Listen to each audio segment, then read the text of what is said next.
Hi hello नमस्कार सर्वांचं आमच्या या चॅनलमध्ये मनपूर्वक असे स्वागत करत आहोत। आज हा व्हिडिओ मध्ये आम्ही तुम्हाला दाखवत आहोत आमच्या बाळांचा आम्ही नामकरण सोहळा कशा प्रकारे संपन्न केला ते। खरं तर नाव ठेवण्याचा किंवा नामकरणाचा कार्यक्रम करण्याचा असा काहीच हेतू नव्हता, परंतु त्यांच्या पप्पांना खूपच इच्छा होती की आपणही देखील आपल्या बाळांचा दोन्ही पर्यांचा नावाचा कार्यक्रम करावा म्हणून। त्यामुळे हा एक छोटासा प्रयत्न आम्ही केला आणि खूप छान असा कार्यक्रम पार पडला। खूप छान मजा आली, आनंद भेटला। साजरा करत असताना भाऊ, मिस्टर अशा सगळ्यांनी मिळून ह्या कार्यक्रमामध्ये रंगत आणली। जन्माला आल्यापासूनच खरं तर जे 16 संस्कार आहेत त्या 16 संस्कारांपैकी हा एक संस्कार, महत्त्वपूर्ण संस्कार म्हणजे नामकरणाचा संस्कार मानला जातो। एक उद्देश होता की पुढे गेल्यानंतर ज्यावेळेस आपल्याला मागे आठवणींना उजाळा देताना एक वेगळंच आयुष्यातील पान उघडलं जाऊन त्याकडे पाहताना खूप अशा आठवणी साठवून ठेवता याव्यात ह्या दोघींच्या संदर्भामध्ये। म्हणून आम्ही ह्या दोघींचा हा कार्यक्रम छोटासा घरगुती स्वरूपाचा कार्यक्रम त्या ठिकाणी केला।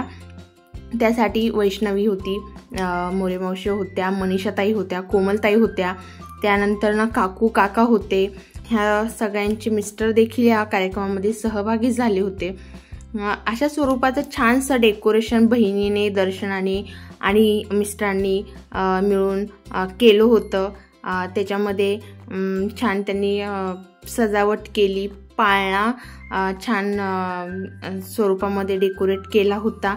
आणि जसंही आम्ही पाळण्याची गीतं या ठिकाणी कार्यक्रमात लावली त्यासोबतच आमच्या ह्या परीला झोपायला झोप आली। खरं तर ती गाढ झोपी गेली, म्हणजे अगदी गाणं चालू होतं, सगळ्यांचे आवाज येत होते, तरी पण आमचं हे बाळ खूप छान असं झोपी गेलं होतं।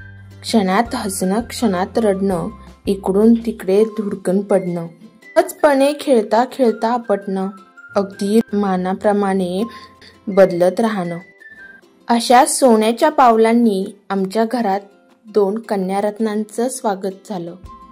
आणि त्यांच्या या आनंदाच्या क्षणामध्ये नामकरणाच्या खरं तर सर्वांचा उत्साह द्विगुणित झाला। आमच्या ह्या आनंदाच्या क्षणामध्ये सर्व सहभागी झाले त्या सर्वांचं मनापासून कृतज्ञता व्यक्त करते, परमेश्वराचे आभार मानते। फायनली हा तो दिवस ज्यावेळेस आम्ही आमच्या परांचं नाव रिव्हील केलं। नाव आहे श्रीशा आणि प्रिशा।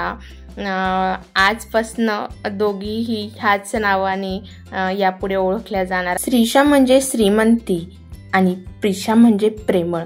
श्रीशा आणि प्रिशा अशी गोंडस आमच्या ह्या दोन्ही पर्यांना आजपासून ओळखलं जाणार आहे। ह्या त्यांच्या नावांचा अर्थ आहे। थँक्यू।